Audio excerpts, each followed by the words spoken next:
Assalamualaikum. I am Sama bin Kamar, your on-screen instructor of physics from tutorial.pk. Today we are going to start chapter 4 which is named as work and energy. आज हम लोग बात करेंगे students कि work और energy का आपस में क्या रिलेशन है। ऑफ कोर्स ये बात की जाती है कि किसी भी बॉडी के अंदर अगर एनर्जी हो तभी वो वर्क या काम के काबिल होगी। तो आइए देखते हैं कि वर्क और एनर्जी को आपस में कैसे रिलेट किया जाता है। सबसे पहले इसका इंट्रोडक्शन देखेंगे। The concept of energy is closely associated with that of work. Energy किसके साथ मिलती है? वर्क के साथ। When work is done by one system on another, एक सिस्टम से दूसरे सिस्टम के ऊपर जब वर्क डन होता है या काम होता है, energy is transferred between two systems. Energy क्या होती है स्टूडेंट्स? एक सिस्टम से दूसरे सिस्टम के अंदर ट्रांसफर होती है। There are many forms of energies and all are classified as potential energy और काइनेटिक एनर्जी। बहुत सारी किस्मों की एनर्जीज पाई जाती हैं, लेकिन हम लोग उनको किन क्लासिफिकेशन में पढ़ते हैं स्टूडेंट्स? पोटेंशियल एनर्जी या kinetic energy. Potential energy is stored energy and kinetic energy is the energy of motion. कोई भी बॉडी अगर रेस्ट पे हो या फिर उसके अंदर एनर्जी स्टोर हुई भी हो, उसको हम लोग क्या कहते हैं स्टूडेंट्स? Potential energy. या अगर कोई बॉडी मूवमेंट में हो, मोशन पोजीशन में हो, तो उसके अंदर कौन सी एनर्जी होती है स्टूडेंट्स? Kinetic energy. ये है कुछ फॉर्म्स ऑफ एनर्जीज जिनको यूज करते हुए वर्क डन किया जाता है। अब हम लोग देखते हैं कि वर्क डन क्या होता है। Work is often thought in terms of physical और मेंटल एफर्ट। वर्क क्या है? फिजिकल या मेंटल एफर्ट। कोई भी एफर्ट, कोई भी काम करने का तरीका या उसकी कोशिश को हम लोग क्या कहते हैं students? Work done. In physics however the term work involves two things. दो चीजें इसमें इन्वॉल्व होती हैं स्टूडेंट्स, फोर्स एंड डिस्प्लेसमेंट। अब ये क्या है? वर्क डन को कैसे फोर्स और डिस्प्लेसमेंट के साथ रिलेट किया जाता है, आइए देखते हैं। Work is equal to force dot displacement. यानी कि किसी बॉडी के ऊपर कभी फोर्स लगेगी किसी डायरेक्शन में, तो वो बॉडी उसी ही डायरेक्शन में डिस्प्लेसमेंट कवर करेगी। यानी कि वो बॉडी एक जगह से दूसरी जगह मूवमेंट कर सकती है। इसको कहते हैं स्टूडेंट्स डिस्प्लेसमेंट। और जब उसके ऊपर फोर्स अप्लाई की हो जिस वजह से बॉडी डिस्प्लेस हो, इसको हम लोग क्या नाम देते हैं स्टूडेंट्स? वर्क डन का। Work is a scalar quantity which have only magnitude but no direction. इसकी कोई डायरेक्शन नहीं होती चूंकि ये स्केलर क्वांटिटी है। ऐसा unit of work is newton meter. इसकी यूनिट क्या है students? Newton meter, known as joule, जिसको हम लोग क्या कहते हैं? जूल। यही एनर्जी की भी यूनिट होती है। Work done bye constant force. अब हम लोग स्टूडेंट्स देखते हैं कि अगर हमारे पास वर्क डन में कांस्टेंट फोर्स हो, यानी कि फोर्स ज्यादा या कम ना हो रही हो बल्कि डिस्प्लेसमेंट चेंज हो रहा हो उस फोर्स की वजह से, उसको हम लोग क्या नाम देते हैं students? Work done bye constant force. यानी कि फोर्स का मैग्नीट्यूड सेम रहेगा, ना वो इंक्रीज होगा ना कम होगा, वहां पर हमारे पास फोर्स क्या होती है students? Constant. When we apply some force F, किसी बॉडी के ऊपर एफ फोर्स अप्लाई करेंगे and the amount of force remains same. Force की जो अमाउंट है वो क्या रहेगी students? Same throughout the distance covered. जितनी देर बॉडी उसको कवर करेगी डिस्प्लेसमेंट को या डिस्टेंस को, फोर्स की अमाउंट क्या रहेगी students? Same. Force F applied at an angle theta. हम लोग डायग्राम में देखते हैं किसी एंगल के थ्रू एक एंगुलरली अगर हम लोग फोर्स को अप्लाई करते हैं, उस एंगल को क्या नाम दिया गया? थीटा। डिस्प्लेस्ड बाय डी, कौन सा डिस्प्लेसमेंट होगा उसका?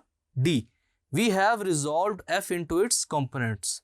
जब हम लोग देखेंगे फोर्स एंगुलरली लग रही है तो वहां पर हम लोग इसको क्या करेंगे स्टूडेंट्स? फोर्स को रिजॉल्व करेंगे कंपोनेंट्स में। कौन कौन से कंपोनेंट्स होते हैं हमारे पास? F of X and F of Y. आप लोग डायग्राम में देख सकते हैं कि एक्स एक्सिस के लॉन्ग कौन सी फोर्स है, कौन सा कंपोनेंट है, और वाई एक्सिस के along F of Y component है। अब हम लोग इसको सॉल्व करके प्रूव करते हैं कि कैसे हम लोग कांस्टेंट फोर्स को अप्लाई कर सकते हैं।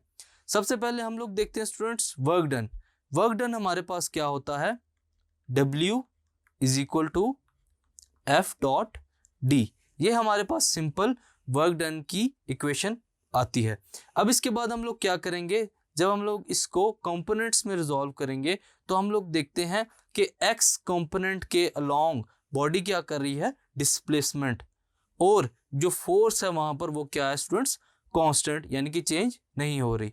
तो इसके लिए हम लोग वर्क डन की इक्वेशन को क्या लिखेंगे students, W is equal to F of X into D. ये क्या है स्टूडेंट्स, हमारे पास फोर्स का एक्स कंपोनेंट जो कि एक्स एक्सिस के अलोंग है। हम लोग जानते हैं कि एक्स एक्सिस के अलोंग एक्स के कंपोनेंट के साथ कौन सी ट्रिग्नोमेट्रिक आइडेंटिटी आती है हमारे पास, F cos of theta. F cos of theta आ जाएगा with in brackets multiply by D. ये क्या है, डिस्प्लेसमेंट। इसको फर्दर सॉल्व करते हैं, F T cos of theta solve कर लिया, या हम लोग इसको एक और तरीके से भी लिख सकते हैं, W is equal to F T cos of theta. ये आ गई हमारे पास एक्स एक्सिस के लॉन्ग जो कंपोनेंट है फोर्स का, उसके साथ जो वर्क डन है, इसको हम लोग क्या कहते हैं students, F T cos of theta. The above equation can also be obtained by resolving D into its components. अगर हमारे पास यहाँ पर डिस्प्लेसमेंट D हो तो हम लोग इसको भी इजीली रिजॉल्व करके इस इक्वेशन को निकाल सकते हैं।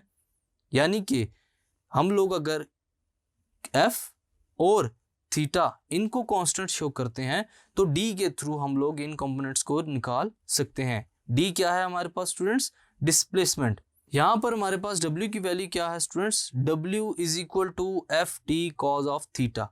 अगर हम लोग D के पर्सपेक्टिव से देखना चाहें तो आइए देखते हैं कि कैसे उसको लिख सकते हैं। सबसे पहले हम लोग स्टेटमेंट लिखते हैं। अगर हम लोग इंटरेस्टेड हैं कि हम लोग इक्वेशन को D के थ्रू रिजॉल्व करें तो क्या लिखेंगे, by resolving D which is displacement into its components. याद रखा जाए यहाँ पर हम लोग D के साथ साथ जो कांस्टेंट चीजें रखेंगे वो क्या होगी हमारे पास, F यानी कि फोर्स एंड थीटा यानी कि एंगल, जो भी एंगल एक्स एक्सिस के अलोंग बन रहा है, इनको क्या रखेंगे स्टूडेंट्स, कांस्टेंट। तो हमारे पास जो इक्वेशन है वो कुछ ऐसे लिखेंगे, W is equal to F D X, यानी कि जो D है उसका x component, which is equal to F bracket D cos of theta. अगर हम लोग इसको अरेंज करके लिखें तो ये भी क्या इक्वेशन बनेगी हमारे पास, एफ डी कॉस थीटा। यानी कि हमारे पास जो वर्क डन है वो सिमिलरली जो हम लोगों ने पहले इक्वेशन फोर्स के कंपोनेंट्स को रिजॉल्व करके निकाली थी, उसी के साथ ही एफ टी कॉस थीटा, ये कैसे आई, by using displacement and its components. Thus from the above discussion we get, हम लोगों ने अबव डिस्कशन से देखा कि हमारे पास जो इक्वेशन है फाइनल वो क्या बनेगी, W is equal to F T cos of theta. चाहे हम लोग F को कंपोनेंट्स में रिजॉल्व कर लें या D को। यहाँ पर हमारे पास क्या है students, magnitude of force, magnitude of displacement. So अगर हम लोग इसको लिखना चाहें कि हमारे पास वर्क डन क्या है, work done which is equal to magnitude of force into multiply by magnitude of displacement, और इसके अलावा हमारे पास क्या है, cosine of angle between F and D। इसी के साथ लिखते हैं cosine of angle between F and D, यानी कि फोर्स और डिस्प्लेसमेंट के दरमियान जो एंगल है यानी कि कोसाइन एंगल, वो हमारे पास क्या है स्टूडेंट्स, कॉस थीटा। ये है हमारे पास work done by a constant force. यहाँ पर हम लोगों ने फोर्स को कांस्टेंट रख के डिस्प्लेसमेंट की वैल्यू को पुट करके इक्वेशन को ड्राइव कर लिया। तो स्टूडेंट्स हम लोगों ने देखा कि जो वर्क डन है वो किस पे डिपेंड करता है, फोर्स, थीटा एंगल या डिस्प्लेसमेंट D। ये हमारे पास कुछ फैक्टर्स हैं। यहाँ पर हम लोग वर्क डन को कैसे कांस्टेंट कर सकते हैं, हमारे पास इन तीनों फैक्टर्स में से कोई भी एक अगर कांस्टेंट हो स्टूडेंट्स तो हमारे पास वर्क डन कांस्टेंट हो सकता है। अब हम लोग देखते हैं कि वर्क डन डिपेंड किस चीज पे करता है, force F, the greater the force F the greater will be work done. जितनी फोर्स ज्यादा हम लोग लगाएंगे स्टूडेंट्स उतना ही ज्यादा वर्क डन होगा, provided D and theta are kept constants. यहाँ पे हम लोग क्या करेंगे स्टूडेंट्स, डी और थीटा को कॉन्स्टेंट्स रखेंगे। उसके बाद है distance D, the greater the displacement या distance the greater will be work done. इसी तरह अगर डिस्प्लेसमेंट या फिर डिस्टेंस ज़्यादा हो तब भी हमारे पास क्या होगा स्टूडेंट्स, वर्क डन ज़्यादा होगा, provided F and theta are constants. और यहाँ पे हम लोग क्या करेंगे, एफ और थीटा को कॉन्स्टेंट रखेंगे। एंगल थीटा, यहाँ पर देखते हैं कि एंगल थीटा किस चीज़ पे डिपेंड करता है। Number A, when theta is equal to 0 degree then W is equal to F T cos theta. Theta की जगह हम लोगों ने क्या पुट किया students, 0 degree, so cos 0 degree will be equal to 1, so W is equal to F D. यानी कि हमारे पास यहाँ पर क्या होगा, maximum work is done in this case. यहाँ पर वर्क डन क्या होगा स्टूडेंट्स, मैक्सिमम यानी कि ज़्यादा से ज़्यादा। When theta is equal to 90 degree W is equal to F T cos 90 degree. यहाँ पे हम लोगों ने क्या किया, 90 डिग्री को पुट किया कॉस थीटा की जगह। कॉस थीटा क्या होता है हमारे पास, जब हमारे पास 90 डिग्री हो, cos 90 degree is equal to 0, so F T multiply by 0 which is equal to 0। So यहाँ पर हमारे पास क्या होगा स्टूडेंट्स, वर्क डन 0 होगा यानी कि minimum. So no work is done by force in this case. इस केस में कोई भी वर्क डन नहीं होगा। When theta is equal to 180 degree, जब थीटा 180 डिग्री होगा, W is equal to F T cos 180 degree. Equation में put किया 180 डिग्री को, कॉस 180 डिग्री किसके इक्वल होता है students, -1, so final work done will be equal to minus F dot D, work done against friction, यानी कि यहाँ पर जो वर्क डन हो रहा है स्टूडेंट्स वो अगेंस्ट द फ्रिक्शन है। अब हम लोग बात करते हैं students work done by variable force की, कि अगर हमारे पास फोर्स कांस्टेंट नहीं है यानी कि वेरिएबल है तो हम लोग इसको कैसे लेकर चल सकते हैं। The force does not remain constant during the process of doing work. Work के दौरान फोर्स कांस्टेंट नहीं होती बल्कि इसका मैग्नीट्यूड क्या होता रहता है स्टूडेंट्स, चेंज होता रहता है। For example, force exerted by a spring increases with the amount of stretch. अगर हम लोग स्ट्रिंग को खींचते चले जाएं तो क्या होगा, उसकी जो स्ट्रेचिंग है स्टूडेंट्स वो बढ़ती जाएगी विद अमाउंट ऑफ फोर्स, कि जब तक हम लोग उसके ऊपर फोर्स लगा रहे हैं फोर्स का मैग्नीट्यूड हर इंस्टेंट के ऊपर चेंज होता जाता है। आहिस्ता आहिस्ता फोर्स को बढ़ाना पड़ता है स्ट्रिंग को स्ट्रेच करने के लिए। So force does not remain constant, तो यहाँ पर फोर्स कांस्टेंट नहीं रहती। While considering the equation for the measurement of work, हम लोग वर्क की जो इक्वेशन है उसको कंसीडर करते हैं, जो कि क्या है स्टूडेंट्स हमारे पास, W is equal to F dot D. हम लोग यहाँ पे क्या करते हैं, we suppose that force F of X is constant throughout the displacement D, के throughout the displacement D force क्या है, कांस्टेंट है। The force varies in magnitude only, कि यहाँ पर सिर्फ फोर्स का क्या चेंज होगा students, magnitude. The path of a body in X Y plane as it moves from point A to B, के जो पाथ होगा उसका पॉइंट ए से लेकर पॉइंट बी तक, इसके दौरान फोर्स कांस्टेंट रहेगी। कांस्टेंट का मतलब ये नहीं कि फोर्स बिल्कुल ही एक ही मैग्नीट्यूड पे रहेगी, बल्कि यहाँ पर इसका वेरिएबल फोर्स की तरह मैग्नीट्यूड चेंज होगा। तो आइए इसको प्रूव करते हैं। We have divided the whole distance into a number of small displacements. हम लोगों ने क्या किया, डिस्टेंस को स्मॉल डिस्प्लेसमेंट्स में डिवाइड कर लिया। और हम लोग इन पैचेस को कैसे लिखेंगे, throughout the distance point from A to B. हम लोग क्या करेंगे स्टूडेंट्स, पैचेस में डिवाइड करेंगे। पैचेस को लिखेंगे कैसे, delta D1, delta D2, delta D3। ये क्या है, ये है सेपरेशन, या हम लोगों ने डिस्प्लेसमेंट को स्प्लिट करके स्मॉल फैक्टर्स में लिख लिया, यानी कि D1, D2 और D3 को हम लोगों ने स्मॉल चेंज में लिख लिया ताकि साथ हमारे डेल्टा आ सके, which will be equal to delta DN up to so on delta DN। यहाँ इस इक्वेशन को लिखने का मकसद ये है कि हम लोग डिस्प्लेसमेंट के जितने भी पैचेस हैं वो डाल सकते हैं, या अगर हम लोगों ने रास्ते को, डिस्टेंस को जितने भी पैचेस में डिवाइड किया हम लोग उसको up to so on delta DN तक लिख सकते हैं। And the corresponding forces are, और डिस्टेंस के साथ, डिस्प्लेसमेंट के साथ जो फोर्स होगी वो क्या होगी स्टूडेंट्स, F1, F2, F3। यहां पर भी हम लोग इसको up to so on Fn, यानी कि हर इंस्टेंट के ऊपर जहां जहां फोर्स की वैल्यू चेंज हो रही है स्टूडेंट्स, उसको हम लोग लिख सकते हैं, चाहे वो जितनी भी ज्यादा हो।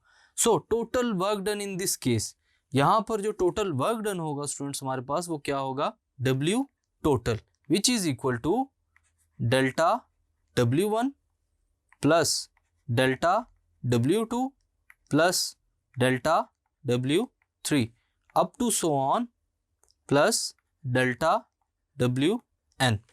अब हम लोग क्या करेंगे, वर्क डन की जगह वैल्यूज को पुट करते जाएंगे। So Wt will be equal to F1 cos θ1 delta D1। यहां पर हम लोगों ने फोर्स को भी लिखा, कोसाइन एंगल को भी लिखा और डिस्प्लेसमेंट को भी लिखा, प्लस डेल्टा W2, यहां पर क्या होगा स्टूडेंट्स हमारे पास F2 cos θ2 into delta D2। उसके बाद हमारे पास क्या होगा students, up to so on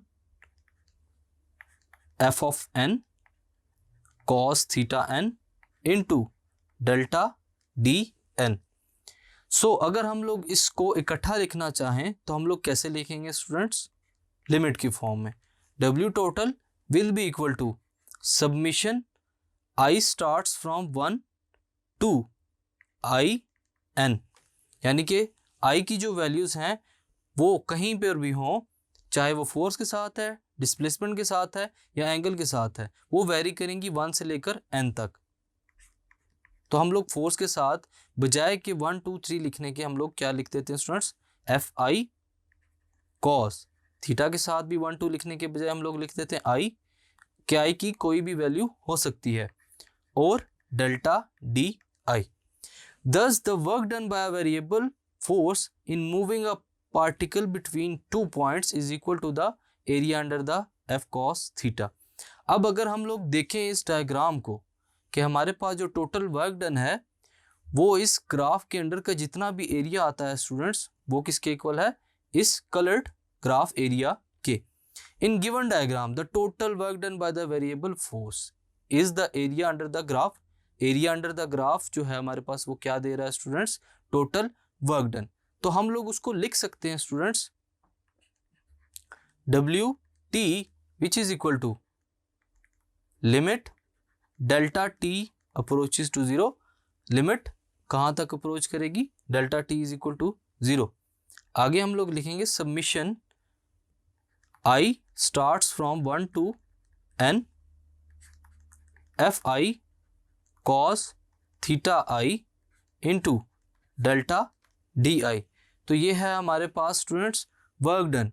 ये वर्क डन अगर ग्राफिकली देखा जाए तो ये एरिया अंडर द ग्राफ होगा। सो स्टूडेंट्स जैसा कि हम लोगों ने पहले work done by a constant force, work done by a variable force पढ़ा, उसी तरह हमारे पास अब नेक्स्ट टॉपिक है work done by a gravitational force. इसकी डेफिनेशन देखते हैं। The work done is independent of path followed by a body in a closed path. अगर हमारे पास एक क्लोज्ड पाथ हो स्टूडेंट्स और उस पाथ के अलोंग अगर वर्क डन हो रहा हो तो वो पाथ के ऊपर डिपेंड नहीं करता, क्योंकि वो क्या है स्टूडेंट्स, क्लोज्ड पाथ है।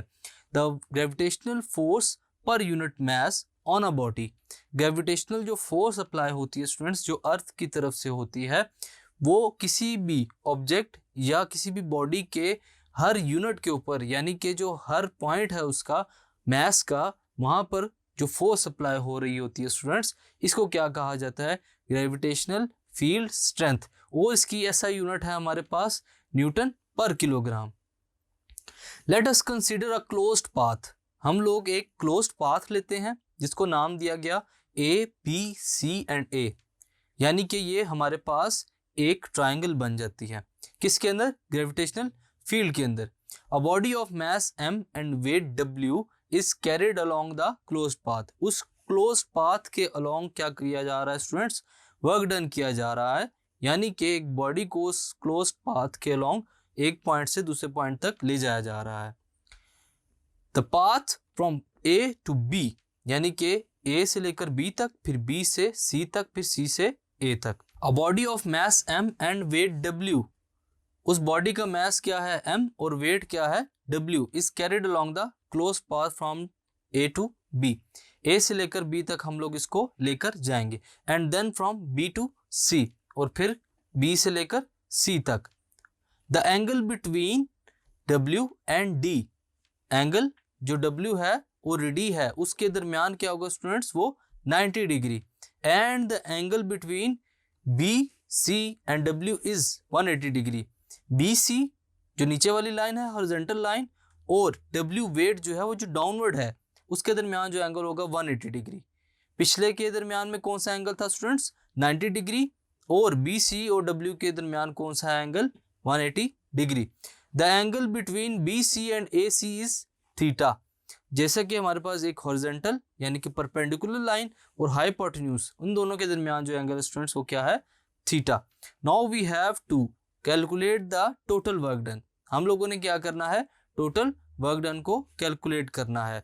तो हम लोग क्या करेंगे स्टूडेंट्स, सबसे पहले इस जो पाथ है इसको देखेंगे कि इसके अलोंग क्या वर्क डन हो रहा है। सबसे पहले work done between A and B,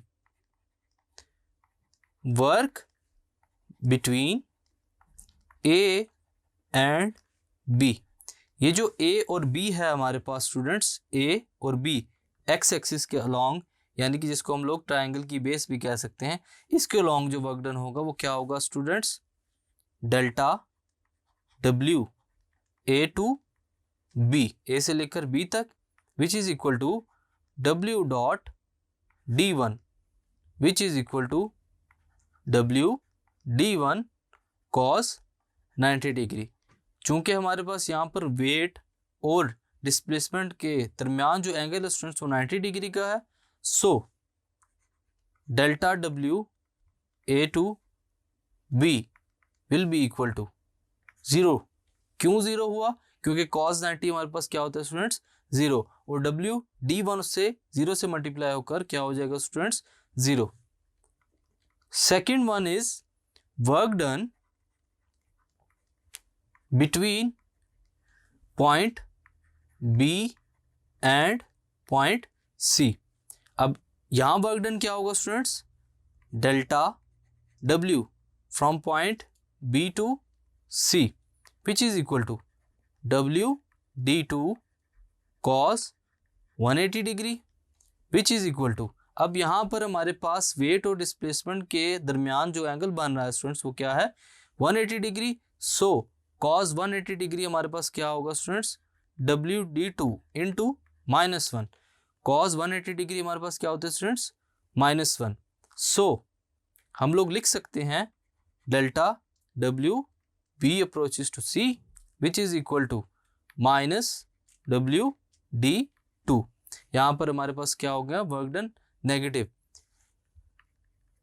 the third one is work done between C and A, work between C and A. जो ट्राइंगल का पॉइंट सी है और ए है, इन दोनों के दरमियान जो वर्क डन होगा वो क्या होगा, delta W C to A, which is equal to W D cos of theta, which is equal to W D cos of theta. यहाँ पर हमारे पास क्या है, जो एंगल है वो हमारे पास क्या होगा स्टूडेंट्स cos थीटा ही रहेगा। इसको हम लोग क्वेश्चन 1 कह देते हैं। फ्रॉम फिगर, अगर हम लोग फिगर में देखें तो हमारे पास क्या है students, triangle A B C is right angle triangle. वो कौन सी ट्राइंगल है, राइट एंगल ट्राइंगल है। सो यहाँ पर जो हमारे पास डिस्प्लेसमेंट D2 होगा वो यहाँ पर किसके इक्वल होगा students, D cos of theta. X axis के अलोंग, यानी कि जो हमारे पास बेस है वो क्या होगी D1, जो परपेंडिकुलर है वो क्या होगी D2, और जो हमारे पास हाइपोटेन्यूज है उसके ऊपर जो डिस्प्लेसमेंट है उसको क्या नाम दिया गया स्टूडेंट्स, D का। So D2 will be equal to D cos of theta according to the triangle. Then equation 1 becomes, equation 1 क्या बनेगी स्टूडेंट्स हमारे पास, delta W C approaches to A which is equal to W D cos of theta which is equal to, हम लोगों ने देखा कि D cos theta किसके इक्वल है स्टूडेंट्स, D2 के, तो हमारे पास क्या हो जाएगी equation D2 multiply by W, D cos theta की जगह क्या आ गया D2। अब हम लोग इसको लिख सकते हैं delta W C approaches to A will be equal to W D2। ये हमारे पास है work done along C to A, total work done in close path. अब हम लोगों ने क्लोज पाथ के अलोंग वर्क डन को कंप्लीट कर लिया। अब हम लोग देखते हैं कि टोटल वर्क डन यहाँ पर क्या होगा। टोटल वर्क डन क्या होगा along close path. Close path कौन सी है, A B C and A। W total will be equal to delta W A to B plus delta W B to C plus delta W C to A which is work done along closed path. Putting the values को put करने के बाद क्या होगा, जो हम लोगों ने फाइंड की थी W टोटल यानी कि total work done will be equal to work done along A B क्या था हमारे पास students 0 plus work done along B C हमारे पास क्या था students minus WD2 plus work done along C B हमारे पास क्या था WD2 which is equal to 0। क्यों, क्योंकि WD2 और हमारे पास WD2 क्या हो जाएंगे स्टूडेंट्स, कैंसिल हो जाएंगे। So work done along closed path which is equal to 0, यहाँ पर कोई भी वर्क डन अकर नहीं होता। The total work done in a closed path ABCA in gravitational field is 0। क्या है हमारे पास, ग्रेविटेशनल फील्ड के अंदर total work done along a closed path क्या होता है students 0। So gravitational field is a conservative field. यहाँ हम लोगों ने प्रूव किया कि जो ग्रेविटेशनल फील्ड है वो कौन सी फील्ड है स्टूडेंट्स, कंजर्वेटिव फील्ड। अब हम लोग दूसरी फिगर को देखते हैं। यहाँ पर हमारे पास जो पाथ होगा स्टूडेंट्स वो चेंज हो जाएगा, यानी कि A से लेकर C तक या फिर A से लेकर B से लेकर C तक पाथ को यहाँ पर चेंज किया गया। Let the body be displaced in gravitational field by 2 different paths. हम लोगों ने यहाँ पर 2 डिफरेंट पाथ्स ले लेने हैं। Direct path from A to C, direct path from A to C, A से लेकर C तक अब डायरेक्ट पाथ के अलोंग वर्क डन होगा students. In this case WT यहाँ पर हमारे पास जो टोटल वर्क डन होगा स्टूडेंट्स वो किसके इक्वल होगा, WD cos ऑफ थीटा। ये हम लोगों ने फिगर से ऑब्जर्व किया। सो D cos थीटा किसके इक्वल होना चाहिए स्टूडेंट्स, फ्रॉम फिगर को देखते हुए D cos ऑफ थीटा किसके इक्वल है स्टूडेंट्स, D1 के। और इसके साथ साथ हमारा जो टोटल वर्क डन होगा along path A to C वो क्या होगा students, WT will be equal to WD cos of theta, D cos of theta की जगह क्या आ जाएगा स्टूडेंट्स, WD1। ये है हमारे पास total work done along point A to C। So WT is equal to WD1। ये है हमारे पास equation number 1। For the direct path ABC हम लोग क्या करेंगे, जो अगली पाथ है हमारे पास ABC के अलोंग उसमें से क्या करेंगे, फ्रॉम A to B। ये दूसरा पॉइंट है हमारे पास, from indirect path A B and C। इसमें से हम लोग क्या लेंगे students, from A to B। So from A to B work done हमारे पास क्या होगा students, delta W A to B, A towards B which is equal to WD1 cos of 0 degree which is equal to WD of 1। ये हमारे पास क्या है, work done along A to B and from point B to C के along हमारे पास work done क्या होगा, delta W B2C which is W D2 cos of 90 degree, क्योंकि वेट और डिस्प्लेसमेंट के दरमियान यहाँ पर एंगल क्या बनता है स्टूडेंट्स 90 डिग्री। cos 90 हमारे पास 0 होता है तो वर्क डन भी क्या हो जाएगा हमारे पास 0। सो total work done using indirect path, यहाँ पे अगर हम लोग इनडायरेक्ट पाथ को लेते हैं उसके अलोंग टोटल वर्क डन की बात करें तो total work done along indirect path, जो हम लोगों ने पाथ लिया ABC, वहां पर क्या होगा WT total work done is equal to delta W A towards B plus delta W B towards C delta W B towards C। अब ये हमारे पास दो पाथ्स हैं, हम लोग इनमें वैल्यूज जब पुट करेंगे तो क्या होगी, एक है हमारे पास WD1 प्लस 0 जो हम लोगों को ऐड होने के बाद क्या देता है WD1। सो टोटल वर्क डन किसके अलोंग हुआ स्टूडेंट्स WD1 ए की पाथ के अलोंग। ये है हमारे पास इक्वेशन 2। कंपेयरिंग 1 एंड 2, अगर हम लोग इस इक्वेशन 1 और इक्वेशन 2 को कंपेयर करें we conclude that work done on a body in between any 2 points in gravitational field, जो हमारे पास बॉडी है उसके ऊपर जो वर्क डन हो रहा है बिटवीन एनी 2 पॉइंट्स, कोई भी अगर हम लोग 2 पॉइंट्स लेते हैं किसके अंदर ग्रेविटेशनल फील्ड के अंदर, is independent of the path, कि वो पाथ के ऊपर डिपेंड नहीं करता क्योंकि वहां हमारे पास एक क्लोज पाथ है। दस gravitational field is a conservative field, हमारे पास जो ग्रेविटेशनल फील्ड होती है अलोंग अ क्लोज पाथ वो क्या होती है स्टूडेंट्स कंजर्वेटिव, जहां पर हमारे पास जो वर्क डन है वो क्या रहता है 0। Electrostatic field is also conservative field. Another example is magnetic field.